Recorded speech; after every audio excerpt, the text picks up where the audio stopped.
What's up, herd? We're back with another market update, but at the end of this video, I'm gonna get into the newest mechanism in the elephant money ecosystem, which is lending on Solend via Trunk and USDC. So let's get on into it. All right, guys, let's start with the charts. We actually had a sort of boring weekend for majors over the last couple days. We did have a decent capitulation market-wide on Friday that did bring us down to 68,265 on Bitcoin, but we have recovered back to 69,000 and have been sitting around there for the last 3 days. Basically, Friday, Saturday, Sunday was all in this neighborhood, and we're still sitting there today. Ethereum is looking similar, guys. We had a nice little drop here down to $3,600, and we're currently sitting at basically at support, guys, at 36.69.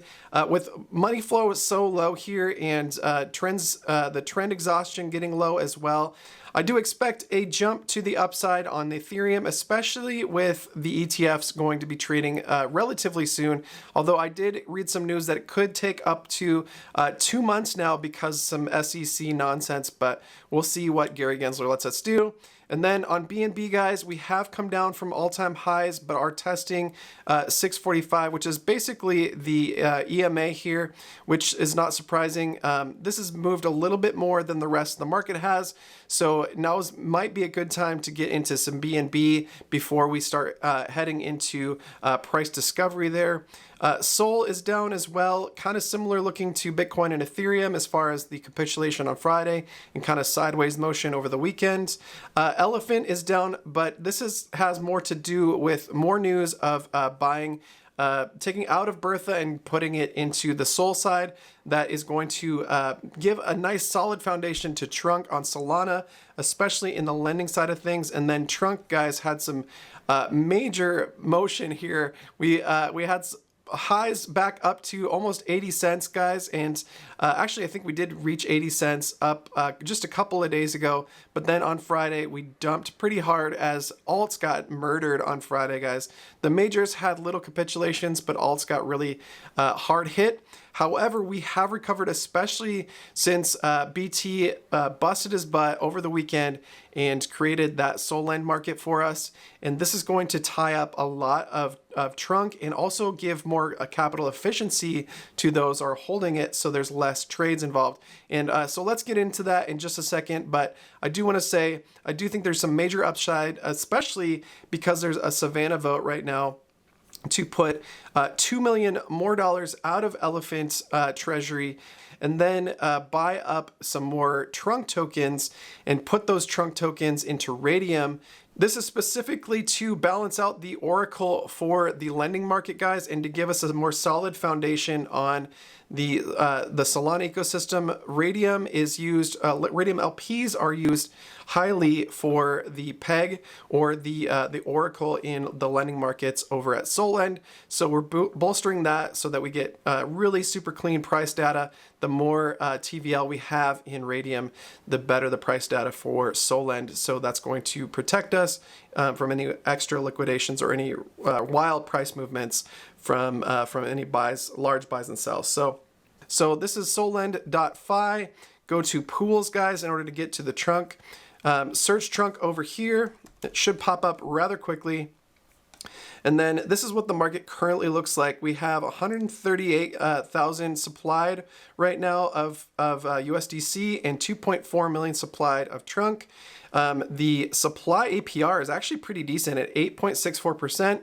USDC that gets paid directly to the suppliers, guys. So that's awesome. We have a borrow APR of 13.5%. If you want to borrow some USDC with some Trunk collateral, you can do that. This is how you do it, guys. I'm going to supply some Trunk. I'm going to borrow some USDC, and I'm going to loop it into more Trunk. So this is how you would do it. And be careful, guys. I don't highly recommend that we leverage this position any higher than like 30% of your total value. So I'm going to connect my wallet here just to get us started. I do have quite a bit of Trunk as I've been DCing over time here. All right, so I'm going to supply some Trunk here. I'm going to supply my entire stack. Why not?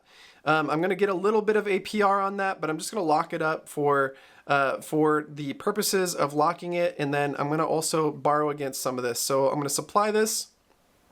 All right, so I've supplied trunk. Now I can go back and actually go to the USDC side, and then I'm going to do 10% of my position, or $1,562. I'm going to borrow that USDC, confirm that transaction as well. All right, there is origination fee of 1% on this, guys, so it does show up that I've borrowed 1577 rather than 1562 as I put in. So just be aware of that. I'm going to go over to Jupiter now, and I'm going to go USDC to trunk. I'm going to refresh this just to make sure it sees my wallet balance, and then I'm going to hit max here. I'm going to buy some more trunk with this balance here. And like I said, I'm being super conservative, guys. I'm only doing 10% of my current truck deposits here just to be super safe. I wouldn't do more than 30%, as that could cause a liquidation event if the price of trunk were to get sunk really quickly, guys. We have seen some decent volatility on this, so do be careful.